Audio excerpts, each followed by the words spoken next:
Ananta? Yes. So I had a question. So just like the essence of who we are is eternal, as you say. Yes. What about time and space? I mean, is that eternal, would you say, but however, our construct of time and space is illusory, just like our construct of the individual self is an illusion? Or I'm not sure I'm asking that right, but It's okay. do you have any comment about that as far as time and space is all part of the dream? Okay, it's all illusion. So if you can imagine that there is a place that's beyond time, then you can see that anything within time is a tiny little section of what is, okay? And it's tinier and tinier and tinier and tinier till you're looking at this planet where it exists, and you move further and further away in the solar system till you can't see it anymore. That's how tiny it is. So within the infinite of everything, there is a place where there is movement. And in order for that movement to happen, there has to be time and space. But it's a very, very small place of what is. And if you looked at things from that complete picture, that part of what is would be so small that you wouldn't even notice it. Okay, so the whole idea of time and space is just what makes the Maya work. It's what makes the dream work. There are no thoughts without time and space. There's nothing to see. Everything just is, you see, and it's in a huge everything just is, like so huge that you can't even really imagine it. So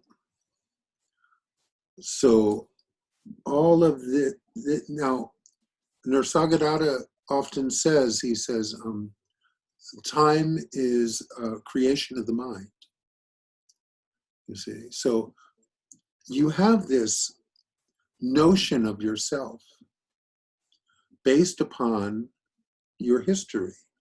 So different things have happened, and you attached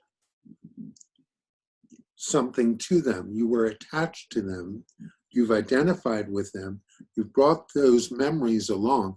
Those memories are nothing, right? I mean, they're just little scratches in a CD, but you've claimed them. That's your CD, and that's who you are. So you have this notion of yourself based upon history, based upon time, but none of it is real, you see. And you know it's not real because yesterday is not real. Right. Yesterday's a memory. And memories have no substance at all. Really, they're just scratches in a CD. Give you a slight bit of Alzheimer's and it'll be gone. You know, it's like, so it's just it's not solid, this, but you have claimed it to be solid because without it, you're nothing. And unfortunately, that's what's true, is that this notion of you is nothing. But everything is true and not true at the same time. So I'm trying to give you a description of something that has no description. I'm trying to give you something to distinguish what is real and what isn't real. And actually what's real is, there are no distinctions there. So everything's included. So it's not as black and white as I'm giving it to you, but I'm giving it to you as a tool so your mind can come into alignment with what is. It can at least be pointing in the right direction. Mm-hmm. So this whole notion of time and space is simply a structure of the illusion. It's certain building blocks that make the illusion work, make the dream seem to have movement. The whole idea of movement, all of it. Everything here is based on movement. I mean, your heart is beating, that keeps everything flowing. Everything here is based on that. But if everything just is, there's something beyond all of this movement, all of it. You see, and if there's something beyond all of it, it means that this here is infinitely small. It's tiny, tiny, tiny, which doesn't mean it's not, it isn't, but what it is insignificant.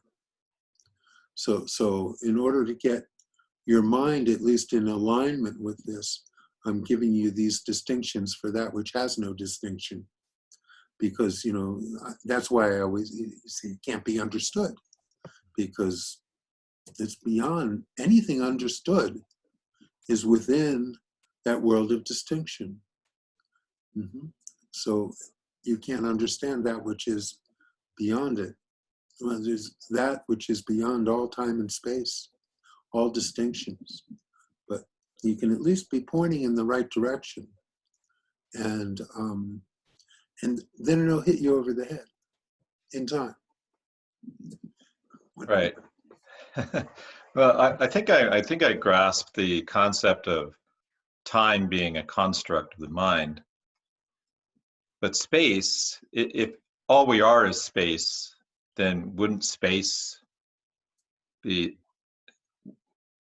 if that's all we are and there's no distinction in space, then isn't space eternal? Or isn't that all it is? Or well, space infers substance, doesn't it? Even though it's non-substance, it's substance. And what I'm talking about is doesn't have any substance. It's everything and nothing at the same time. So it's still part of it, you see. well, Yes. so space, so you're saying space infers substance. Well, doesn't it infer the opposite? Is it because it infers the opposite of substance? Or Yes. I'm not sure I understand that. So in other words, if it has an opposite, it's a distinction. Yeah. Okay. So I'm just saying so that gives it non-substance of substance. It's still in that category of distinctions. So you're pointed in the right direction, okay?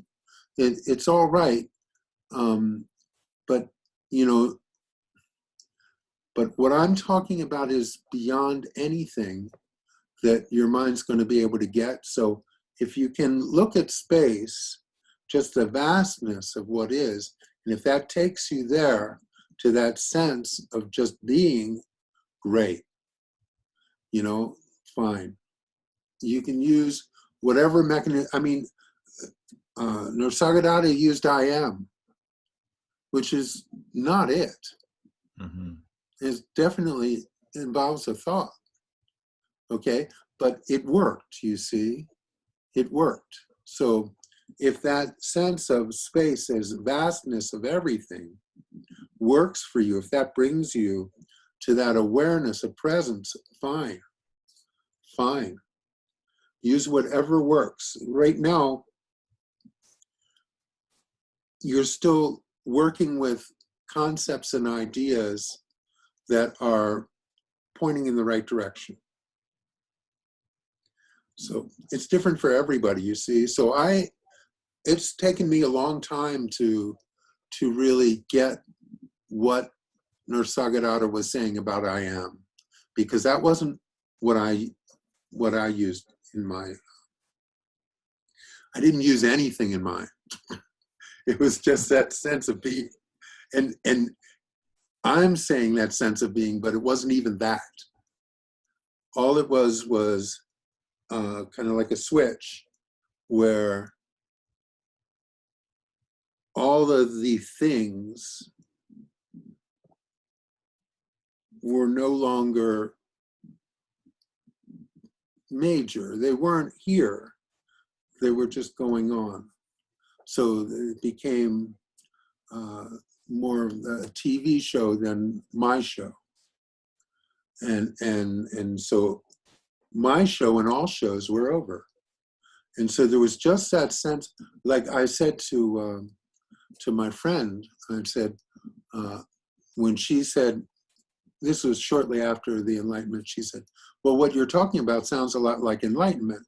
I said, well, maybe it is, but it's not what I was seeking. All I can say is I'm at peace with myself.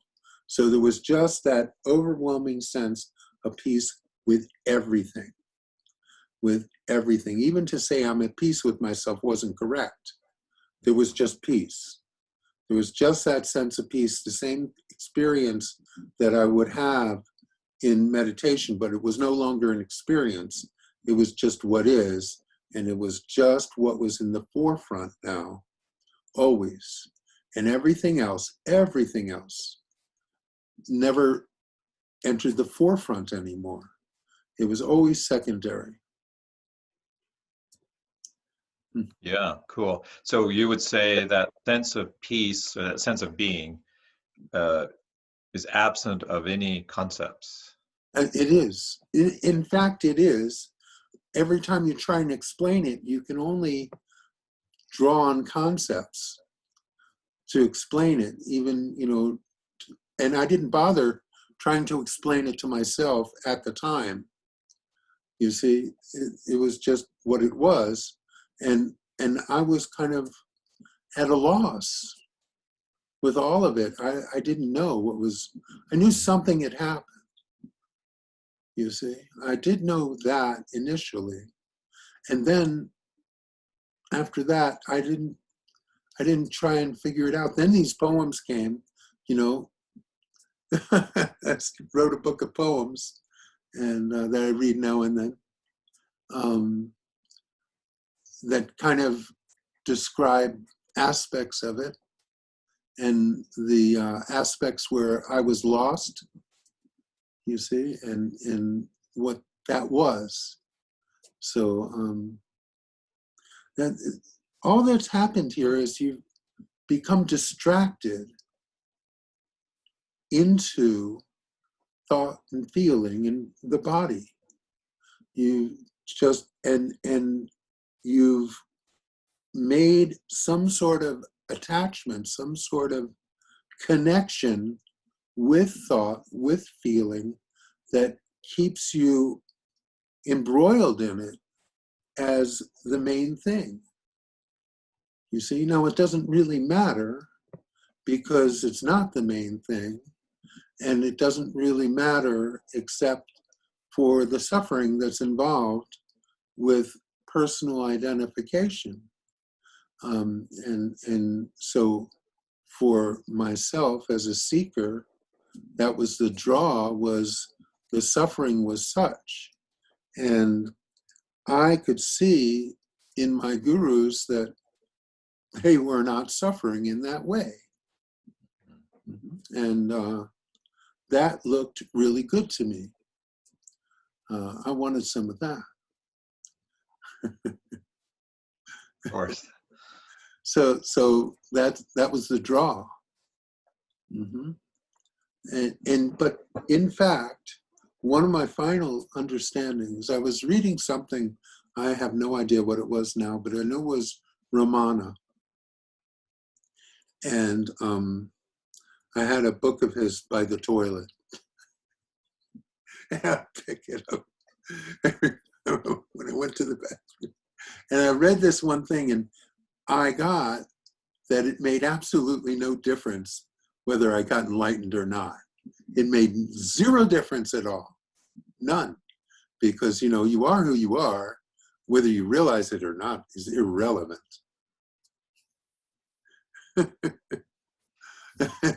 And that was like the final freedom and the breaking free of the seeking, which is was in my case one of the final threads to break. You see, I was still wanting it, and the I that was wanting it needed to release, and that helped somehow in that final release. So it's good though. If the thing is, if you can just remember, the mind is taking you to this and that and this and that and this and that, and you see, but if you can remember, I think everyone's had the experience of just being, that experience of I am, that experience of presence. I don't care what word you put on it, but I think you know what I'm talking about. That place where the heart is open and the connection with everything is there. If you can just remember that and always bring yourself back to it. If you worked really hard on just bringing yourself back to that constantly for a year, that would be, your work would be done. You see, but if you let the mind distract you into this and that and this and that and the feelings and this and that and this that, then that doesn't happen. You see, so it's just a matter of making that. In my case, it was a matter of making a solemn commitment, just a solemn, absolute commitment. I'm good at that when I need to do it, like that diet for a year. Yes. You see, I can do that. So just make the commitment to remember. That's all, just remember. And I don't know what your particular arrows are, if it's that sense of space, infinite space, that's fine. If it's that sense of I am, if it's just that sense of peace and connection with everything, whatever it is that makes that is clear to you, that's what it is. Make the commitment to remember, and then you will not forget. And then you won't have to remember anymore because you don't forget. And then it's done.